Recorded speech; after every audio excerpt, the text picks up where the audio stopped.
program you are about to see concerns the mysterious deaths and mutilations of animals in the United States and other parts of the world. Due to the graphic nature of some scenes, parental guidance for children is advised. Hey guys, this is Mike of the A Strange Thing podcast, and welcome to episode number 67. Now, in this episode, we're going to be talking about a strange thing. We're going to be talking about cattle mutilations. Now, for those of you that have listened to our podcast in the past, you'll recognize that this is the original topic that we started our podcast on. In 2019, Austin and I did 3 episodes on cattle mutilations. And, you know, it's a very strange thing. Now, I want to let you know that I am coming to you from my RV. My house is very chaotic. It has a lot of people living in it, and I've moved out to the motorhome so that I could actually have some time and some availability to record a new episode. Now, this episode is going to be what I've called a Frankenstein episode, because I'm going to record different pieces and parts, and then I'm going to put them together. And hopefully it'll make some kind of coherent sense when I'm done. It's the only way I think I can get things done. So join me on this ride. Now we're going to start with the basics of cattle mutilation. And then we're going to go through some of the more interesting theories about what might be happening with cattle mutilation. And then I'm going to put on the new lens. And I'm going to be talking about some possible correlations between what's happening in cattle mutilations and what might be happening in a bigger scale, or at least how somebody like me might construe it as something that belongs in the grand conspiracy. Now, whether it's true or not, I don't know. My thoughts and opinions are conjecture. I am not a rocket scientist. I'm a hack. And I've talked about that many, many times. But I feel like I need to tell people of my suspicions. If not suspicions, then maybe my fears or phobias of what this could be. So I'm going to do that. And I'm going to do it starting right here in my motorhome. And I hope you enjoy it. I hope you take me a little more seriously than maybe these fake horns and ears would lead you to. Because this really could be an important topic, or at least what it leads to could be very important. So stick around, enjoy this episode, and thank you. The film you are about to see, called A Strange Harvest, was first broadcast in May 1980. The subject is a mystery which has haunted ranchers and law enforcement for the past decade: the mutilation of animals, especially cattle, throughout the United States and Canada. Since the first broadcast, mutilations have continued, but with little or no media coverage. Perhaps because it's easier to accept the usual explanation of predator attack. However, in the past few months, since September of 1982, I have received 12 mutilation reports from sheriff's offices. So that little clip is from a 1983 documentary called A Strange Harvest. And it was done by a reporter named Linda Moulton Howe. And we had the audio excerpts from her documentary in a few places in our original podcast that we did in 2019. Very interesting documentary. You can still find it online. In fact, I think Linda Moulton Howe has a website, and you can actually purchase it there, rent it, or buy it and watch it. It's very interesting, especially for the time. This took place in like 1982. I was a junior or senior in high school at the time. So, you know, we're going back a few, decades. But the story behind this really resonated with me. I actually remember seeing that documentary probably in 1983 when I was in high school. And I remember the phenomena of cattle mutilations and UFO sightings was really extreme, like in the late 70s. And I remember as a kid growing up on a ranch, well, ranchette, outside of Kimberly, Idaho. We had about 50 head of cows in that day, and which isn't much, but we were out in the country, and I was always paranoid because I'd go out and I'd have to feed the cows in the evenings. And in the later months, when darkness came early, like at 7 o'clock, it would get dark, and I'd get home from school, eat dinner, and then I'd have to go out and feed the cows. And it would be dark outside. And I would see things or imagine things of, these strange UFOs flying around, and that they were going to come and steal a cow, or even worse, steal me. And it was a very interesting time to grow up in. And that's why when we decided to do this podcast, that's why I wanted to do the first episodes on cattle mutilation, because that was the stuff that I remembered. The first things that I ever thought were really, really strange. And they impacted me. And I remembered that documentary, so it was nice to be able to find it and take some excerpts from that. Check out the show notes, and I'll put some links to that if you're interested. Now, I wanted to talk a little bit about the common elements of a typical cattle mutilation. I know that sounds weird. What's a typical cattle mutilation? It shouldn't be typical, right? But there are some things that separate cattle mutilations from like ordinary animal deaths. And they are, in no particular order, exsanguination, which is the total removal of blood from the animal. There's also the typical removal of an ear, or sometimes both ears. An eye will be cut out, and not just the eye, but the skin around the eye. And the incisions made to remove the eye or the skin around the eye are made with like laser-like precision, like with a scalpel. And sometimes they even say it looks like the hair, the fur of the animal had been singed as if it had been cauterized with a laser cut. You also had removal of skin along the jawline, very typical. You'd also have mutilation to the sexual organs. Usually they were completely gone, completely removed. And that's true for both male and female cows. The male cows basically lost, well, Austin would call their wedding tackle. They would lose their wedding tackle. So they would remove the penis and the scrotum and the testicles from the bulls. And then from the female, the heifers, the cows, they would remove the uterus and all of the sexual organs on the backside of the cow. And a lot of times they'd say it actually looked like a core had been just kind of carved out of the back end of the animal. So very weird, very disgusting, very disturbing stuff. And ranchers were finding these cows. They were finding them in southern Idaho, but they were all over the place, in Colorado, Wyoming, Oregon, New Mexico, Arizona. It was just happening. And Linda Moulton Howe, the lady in that clip, she was one of the first ones to start piecing all of this together and realized that this was a big phenomenon. So there's a lot of strange stuff here. I thought it would be kind of fun to go back and zip back in time and catch a little bit of Austin and I talking about this phenomena in our first episode. The indicators of cattle mutilations that we're talking about on this podcast are things like a missing ear, maybe two ears. Surgically removed ears, not like no. Wile E. Coyote came and took a bite of an ear. It's not like a Mike Tyson scenario. It's more like a Dexter. It's like laser precise. Yeah. It's like they weren't just cut, but they were like cauterized at the same time. Mm-hmm. And that's another thing. No blood. The blood is completely drained from the animals.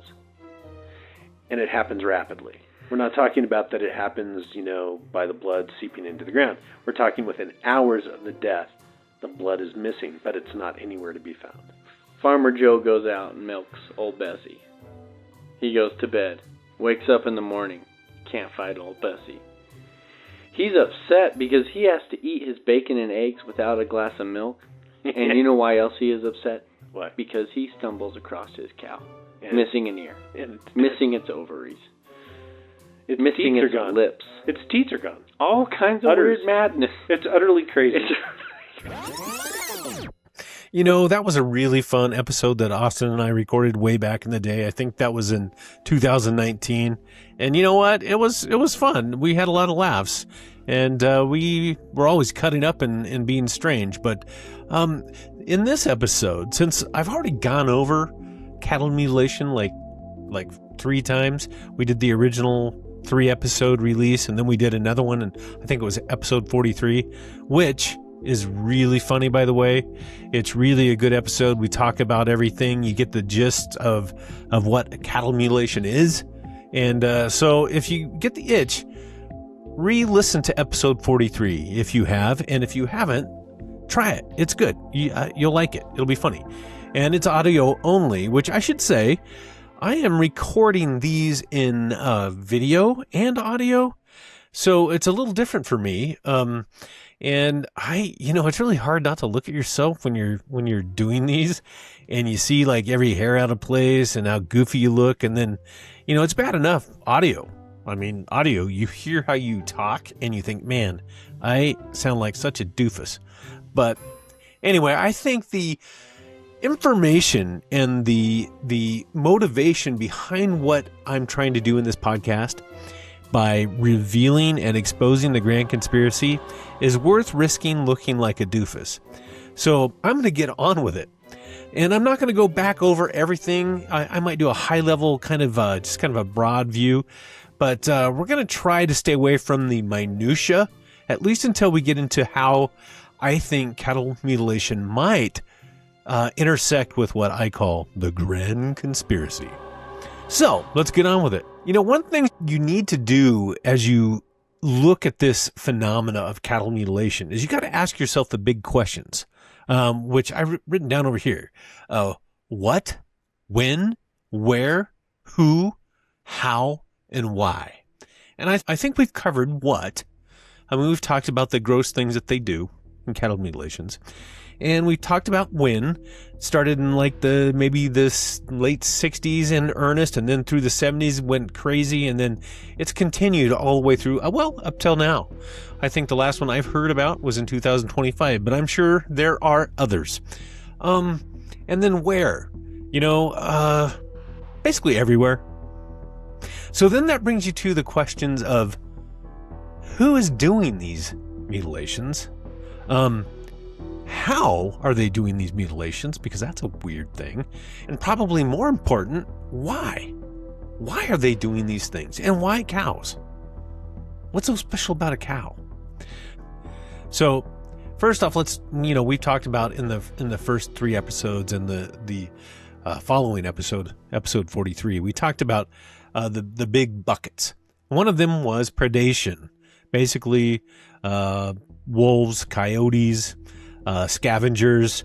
They either find a down cow and they chew up the soft parts, the nibbly bits, or you have scavengers like crows and birds and small critters that like to chew on on the nibbly bits. That's kind of a fun thing to say. But that doesn't really work when you think about the laser-like or scalpel precise cuts that a lot of these animals exhibit in the classic mutilation cases.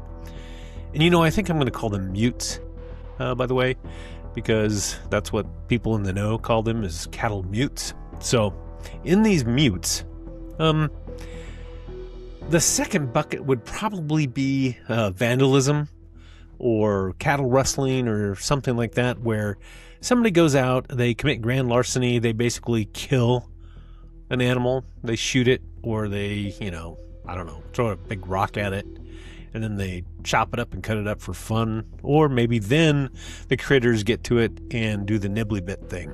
I don't know. But even that doesn't work because vandalism doesn't explain how the animals are kind of placed in a location where there's no footprints, there's no blood, there's no, the cuts are precise, like they were done almost analytically, like in experimental fashion, and only specific parts are taken. So, the vandalism thing probably happens. I mean, that's probably a good percentage of the things that people find out in the pasture or up in the hills, out on the range. You also have this theory, and this was really popular in the 80s, and the FBI did an investigation on it. And we talked about that, I think, in the second episode on cattle mutilation, and that is occultic rituals and satanic sacrificing. That was a thing. So back in the 80s, they were talking about that these were satanic ritual things. And that sounds very plausible because of the way these animals were cut up. They were very precise, and the blood was drained. And that's one of the things that you just can't get away from, the drained blood. So that brings us to the fourth bucket. And I think there's 5 buckets, maybe 6. 5 and a 5.1 bucket. But the fourth bucket is government programs or government research or some clandestine government operation doing some kind of experimental investigation on cows. But there's really a good theory behind it. And we talked about this in episode 47. And we talked about a guy named Colm Kelleher, who is a scientist and author. And he wrote a book, I think it came out in 2004, something like that, called Brain Trust. And in this book, he describes how a prionic disease that causes mad cow disease or Creutzfeldt-Jakob disease, which is the human form of mad cow disease, how that might have gotten into our food supply, aka our meat supply. And there's a long story about how that happens. I'm going to play a quick excerpt here. So enjoy. So guess what starts happening in the 1960s, the late 1960s? Cars get cooler. Music gets groovier. Yeah. And people get a little more Okay, well, that's kind of true. free with their Love. sexuality. Yeah, they get free love. But something else that happens is cattle mutilations start in the late 60s. By the 1970s, cattle mutilation starts going crazy. And cars got huge. But we started picking up the whole concept of cattle mutilation starting in the 1970s in our first podcast. Mm-hmm. And we talked about Mother Moo and a bunch of other stuff. But what I didn't ever imagine or piece together at that time is that it could be tied to a secret Agent man, secret agent man. a secret group that was clandestinely going around and trying to track prionic infection in the nation's meat supply. I know it sounds ridiculous. It does. And you said meat supply? I know. Or food supply. Let's say food supply that would instead of be better. meat. Yeah, that's better. So all of a sudden in the late 1960s, you start having these like cows that end up butchered in weird ways. And then in the 1970s, it's a whole bunch of cows. And then ever since then, more and more cattle have been killed every year. And then it spreads across the entire world. And what are some of the telltale signs of the typical cattle mutilation? Butthole reamed out. Butthole reamed out, Eyeballs gone. eyeballs gone. Part of the jaw missing. Yep. Sex organs gone. Sex organs gone. Yep. I think that's it. And so in Kelleher, in this book, Brain Trust, he talks about that those areas of the cow that are surgically removed, including the blood, a lot of the stuff out of the entrails and stuff, are the organs that you would harvest if you were going to do a laboratory inspection to find out if something was contaminated with prion disease. The other cattle mutilation thing was exsanguination. Yeah, all the blood. The blood has been like let from the body. Yeah, totally let of blood. I had to remember the word. Which is another thing that's really crazy. So these are the things that you would expect if you're in a laboratory and you wanted to look at animals and see if they were prionic and they were going to infect other animals. You would look at like the reproductive system. Mm-hmm. You would look around their butthole and their The tongue and the cheek. tongue and cheek saliva and those areas stuff. that they call reservoirs of prionic material. Mm. it's really interesting that this theory about a tribe of cannibals in Papua New Guinea called the Foray were eating brains and getting this disease, this trembling disease called kuru. And then doctors came and investigated. And then, well, here, let me tell you what I said in that other episode. It's weird. And then we, being the scientists and warmongering people that we are, took their brain, shipped it to America, made it into a milkshake, and injected it into the brains of every animal we could get our hands on. Yeah, right. And I think that about sums it up.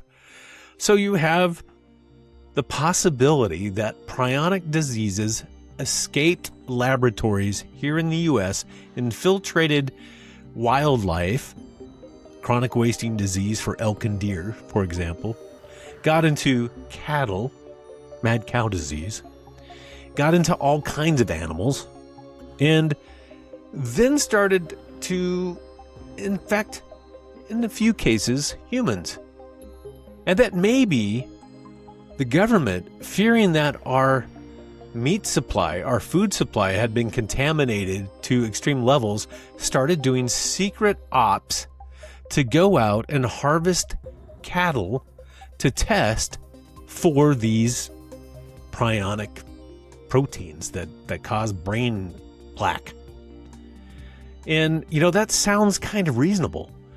We had cases of that when the government accidentally gassed, I think it was like 4,500 sheep in Utah, and they covered it up. So, then you get to this other idea where it kind of combines another big factor of what we find in cattle mutilations, and that is UFOs, strange lights, weird phenomena. And these things are always kind of associated when cattle mutilations are taking place. That's weird. And this is where you start interweaving this concept of the grand conspiracy that is showing up in this weird phenomena. And I'm going to talk a little bit about that. But first, I want to talk kind of high level. I want to talk about that, if there are alien ships that are out there beaming up cattle, doing their laboratory experiments, removing all the blood, removing different organs, usually sexual organs, and removing this weird nibbly bit tissue.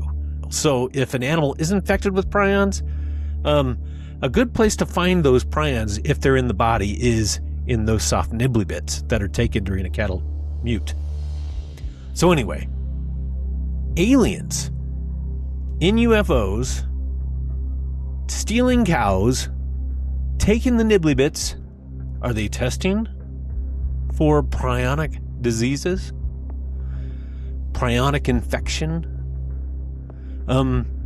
That's a concept that somebody else has talked about. His name is Christopher O'Brien, and he wrote a book called Stalking the Herd. And that's one of the things he lays out there as a hypothesis. He speculates that aliens are our friends. They're looking out for us like little brothers, little siblings, and they are testing cattle for prionic infestation and taking the ones that would contaminate us for our own good. They're doing it for us. So, that's one of his posits. I don't know if he believes that all the way or not, but I find that interesting because you have this crossover right there from government lab trying to cover up their accidental infestation, contamination of our food supply, with alien interaction. And to me, this is where the grand conspiracy through the new lens comes into play. And I think that's something we want to talk about. It's conjecture, but hopefully it might open your eyes, because it's the beginning of a foundation of things that spoke to me that there is something more nefarious, more sinister going on behind the scenes of a lot of these strange things. Catch you in a minute. All right, I'm back. And I just want to start out by saying, honestly, I don't know if I believe anything that I'm talking about as far as what is causing cattle mutilation. I mean, I do believe in the fact that there are predatory animals, there are scavengers, there are cows that die natural deaths or get hit by lightning or eat something poisonous that die. And I believe that there are predators, mountain lions, coyotes, wolves, that kill cows, and they eat parts. And I believe that scavengers pick at soft nibbly bits. And I think that's probably the vast majority, 99.9% of everything that we see. And then I think there's like hysteria, and there's like this, it's like the telephone game where somebody tells a story and then somebody tells the story and they add a little bit. And then pretty soon, after 3 or 4 or 5 or 10 generations, it is totally a different story. But it only takes one of these events to be true to change the paradigm. So, as much fun as I have talking about the strangeness and the creepiness of cattle mutes, I am open to the fact that a lot of these things are misconstrued and there are very logical explanations. Which doesn't, oddly enough, stop me from building the same foundation that I talked about as far as the grand conspiracy. Because really, it doesn't hinge upon whether or not the elements found in cattle mutilation are true. It is the storyline that builds behind it that builds the narrative for the grand conspiracy. But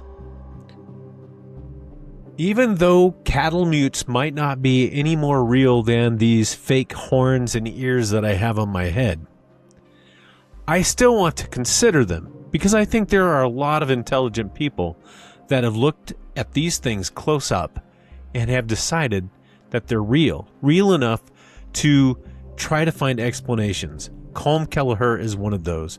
He went and found an explanation that is rooted in science and based on probable histories of the way that our government has done things in a clandestine manner since the creation of our country. We've done some bad stuff, and we've covered it up. So this could be something like that prionic kind of disinformation campaign, concealed attempt to find out if prions have totally, saturated our food supply. That sounds logical to me. And then you have this other narrative that builds along with that about UFOs and the aliens. And that's the narrative, I think, that really starts gaining traction toward what I call the grand conspiracy. And the reason I think it grabs traction is because in that narrative, where aliens, and in cattle mutilations, they're usually considered to be gray aliens in spaceships, flying saucers, are abducting cows, taking them into the ships, letting them have blood, taking out organs that have to do with reproduction and other areas that are soft tissue, and then dropping them in location somewhere to be discovered later, but not knowing how or why. And as strange as that sounds, there is that narrative that kind of combines the two. It kind of combines the idea of a secret government program with the influx of gray aliens that are not only known, but are allowed to abduct cattle and experiment on them. And so this all kind of goes back to and now this is in conspiracy land, right? It's called the Granada Treaty. And some people pronounce it Granada. But basically, this goes back to like 1954. This is a few years after Roswell, right? When the spaceship supposedly crashed. I think that was in 1947. But a few years after Roswell, supposedly Dwight D. Eisenhower made a deal with gray aliens. And in that deal, he was willing to trade technology for the right for aliens to abduct humans and cattle. Now, the caveat was that they could abduct humans, but they couldn't hurt them. They couldn't kill them. So they would use their technology to basically abduct humans without their knowledge, test them, do their procedures, and then place them back at the point that they were abducted from. And if you know anything about alien abduction, that is a huge topic right now. And I don't know. There's a lot of people that have been abducted or believe they've been abducted. There's a lot of people that have studied this phenomena. And that's a different episode because we're not getting into human abduction in this episode. We're talking about cattle mutilation and that connection to the Grand Conspiracy. So, in that same treaty, they were also permitted to test and take cattle. Now, if cattle just disappeared, then ranchers would report the theft, and then law enforcement would get involved in finding out who is taking the cows. If a cow is found dead, 9 times out of 10, the rancher's just going to say, oh, one of my cows died, and it'll never be reported. So a lot of people in the cattle mutilation conspiracy realm believe that alien greys are taking these cattle, doing their tests, taking their blood and these organs and reproductive systems, and then dropping them back into the fields or back into the pasture, and hoping that the ranchers won't think anything is amiss. Well, obviously, a lot of people think things are amiss. And I don't really know how to proceed with this because part of me wants to go sensational and say, oh yeah, this is a strange thing, and oh man, they're taking our cows and testing on humans and testing on cows and all that kind of stuff. And my other logical brain says, yeah, this is all crazy. This is all sensationalism. This is people, striving really hard to find a reason for strange things that happen and things that cost them money. But you know what? It doesn't fit. I mean, especially these last few incidents of cattle mutilation, like in the bulls in Oregon. Some of these cases are just too well covered. It's just too easy to just sweep them under the natural predation kind of rug. And then you got that narrative that there is this secret testing going on, and there is a collaboration between the alien greys and our government. And as soon as you get into alien land, things get really weird in the Grand Conspiracy Department. Now, the Grand Conspiracy to me is an ancient conspiracy. It's something that's been around since since right after the creation of everything. And that is that these angels, Elohim, gods, rebelled against the creator of everything. And they fell. And they've been causing havoc ever since. So that's the simple Grand Conspiracy. There's a lot to this, I want to get into this, but I'm not going to get into it in this episode. That's for another episode. And for the Patreon Stranger Zone thing that you can join for free. It's a members only area. You can join for free. Please join for free if you join. I don't want money. I've said that before. So join the Stranger Zone. We'll hopefully get some stuff up there where we deep dive into the biblical side of this. And I can guarantee you, what's blown my mind about the grand conspiracy is it all fits. I don't have to check my biblical mind out the door to accommodate these strange things, these gods, these Elohim, the Anunnaki, all of these things, the Mesopotamian myths, the Enuma Elish. I don't have to disregard any of it. It all fits. And that's exciting because it's faith building to me, but it's also, it opens my eyes to something that is more nefarious and something that is dangerous. And I believe something that is coming. So before I go too far off, let's get back to this joint venture between this speculated joint venture between alien greys and our government and the abduction of cattle. And let's go specifically to the removal of blood. Why would you remove blood? Well, it just so happens that bovine blood is an instrumental part of so many things right now.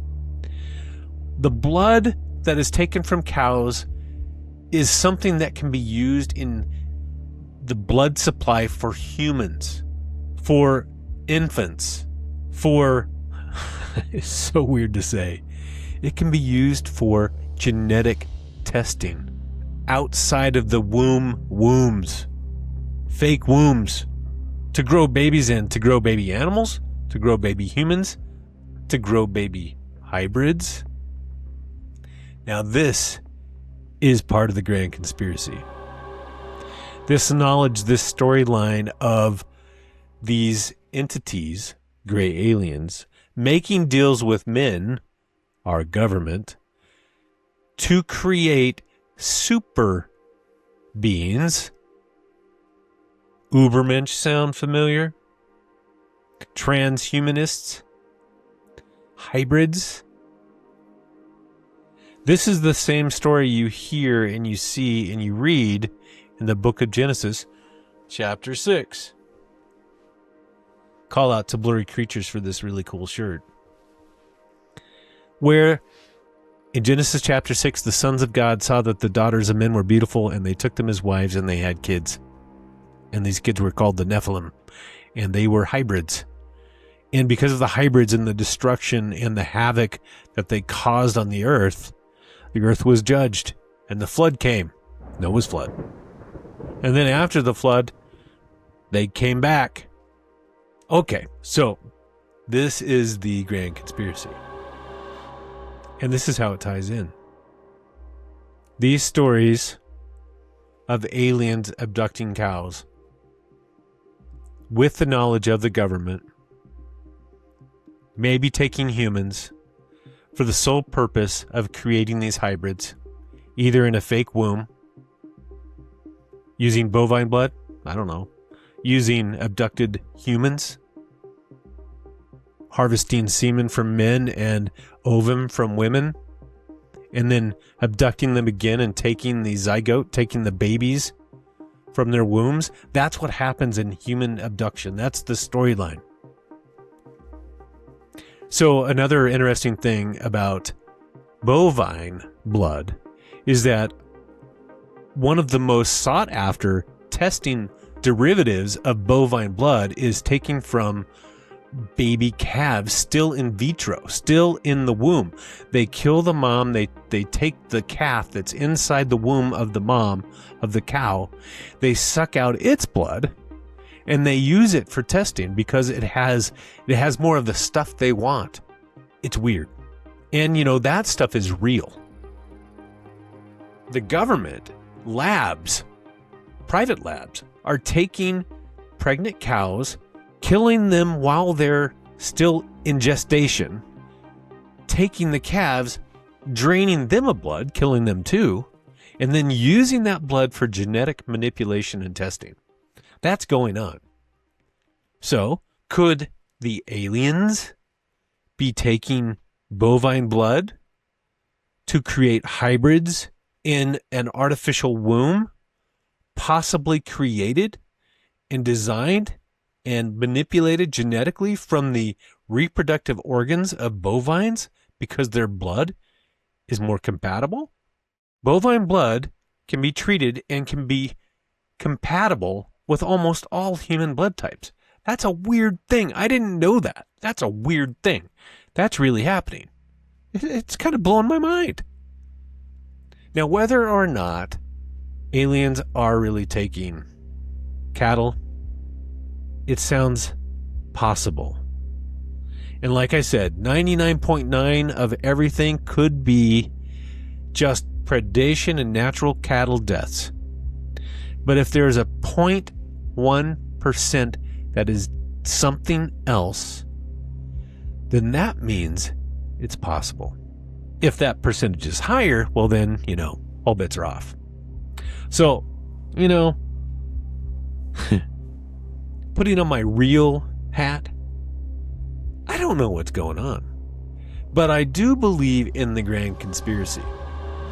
And in this episode, and in the original Cattle Mutilation episodes, we started running into this narrative, even though it wasn't as defined as what I just spelled out, that is found in so many other things.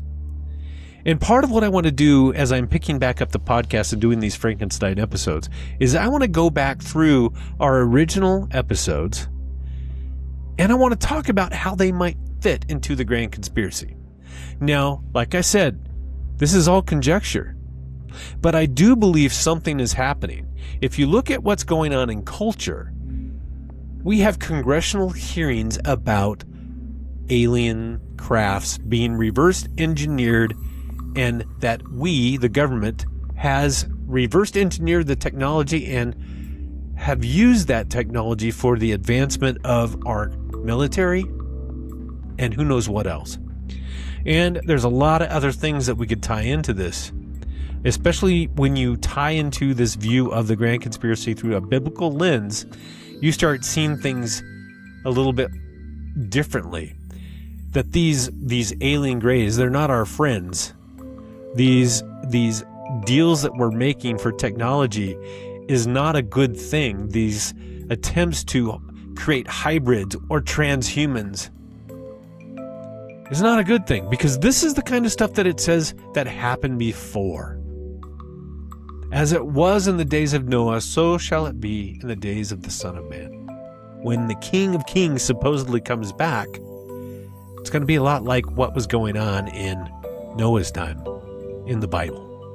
And so we're kind of at this crossroads where we're hearing a lot of this stuff out there. It's May right now, May 2026, when I'm recording this. And Steven Spielberg is going to be releasing his movie Disclosure in June, in a month.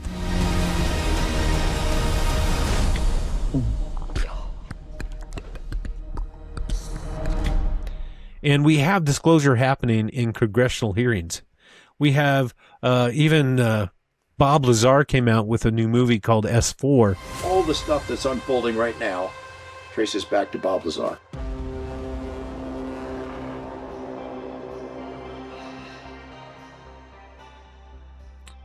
Tell you, man, it's getting strange. The narrative is more accepted now of aliens coming.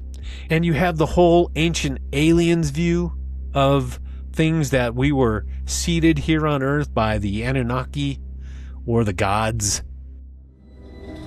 The Anunnaki began to figure out how they could create a docile worker.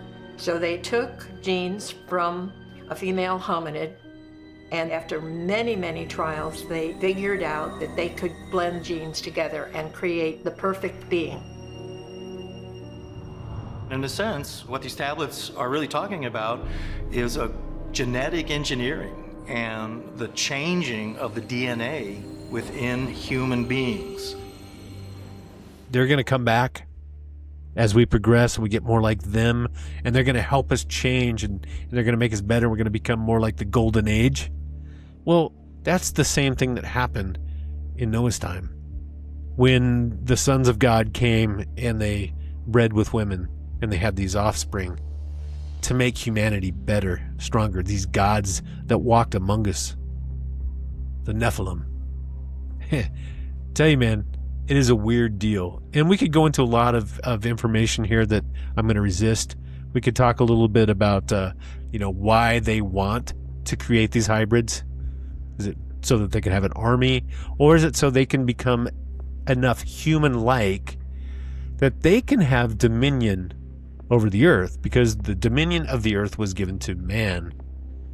So these creatures, these beings, these gods, is that their attempt to take dominion over the earth by creating a hybrid that is enough human, but yet enough God to take over the planet? I mean, it's a weird narrative. It's a strange thing. That's why this podcast is called A Strange Thing. And, I hope I don't lose a bunch of people who are hearing me say this and think, man, that guy is whacked. Maybe I am whacked. I don't know. But it's something I think about. Do I believe it? Would I bet my life on it? Absolutely not. It's conjecture. I do, and I would stake my life on my faith, but my faith isn't bound irrevocably to these, thoughts and ideas of the grand conspiracy. I believe there is a grand conspiracy. It's just become so much more bigger. And when I hear and see these things in the world, it makes things click. It's like this story that I never could think about growing up as a churchgoer. But now I can. I can think about it. We got the freedom. It doesn't scare me anymore. And I think these things are real. I think I've said about all I want to say in this round. I think I've thrown out there why I believe that cattle mutilation is a great starting point to start thinking about this grand conspiracy. And probably more important is that even though there's a grand conspiracy, there's a master plan. And the master plan is really exciting because the master plan is about you and about me. And I know that's hard to fathom, but things are not out of control. Things are going according to God's plan. That's about as religious as I'm going to get in this episode. I'm going to go deep in the Stranger Zone on Patreon. Like I said, join and make sure you select the join for free option because I don't want to sell this information. But I don't want to get too preachy and then lose listeners because I want you to come back because this is really exciting.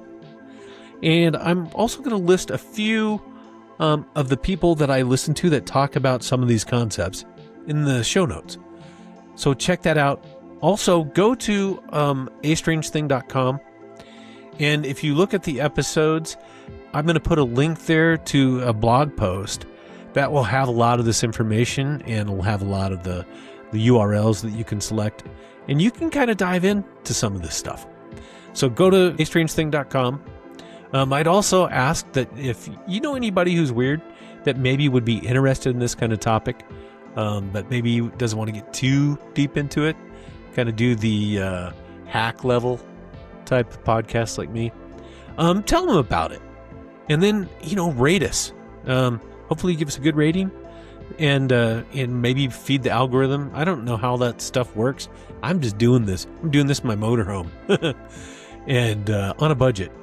And I'm doing it for free. And I don't want money. Just want to tell people that's why I'm doing it. And hopefully Austin will join me occasionally. He's got a lot of material that I can cut in and out because he's weird and he says things that are funny all the time. And I tend to not be very funny. I'm kind of dry. But anyway, I am so glad you hung in here this long with this episode. And if you hear about cattle mutilations, think about them. If you hear about the strange things surrounding cattle mutilations, lock that in. Take note in your head and wonder, ask yourself, is this part of the grand conspiracy? Till next time, this is Mike for A Strange Thing. Taters.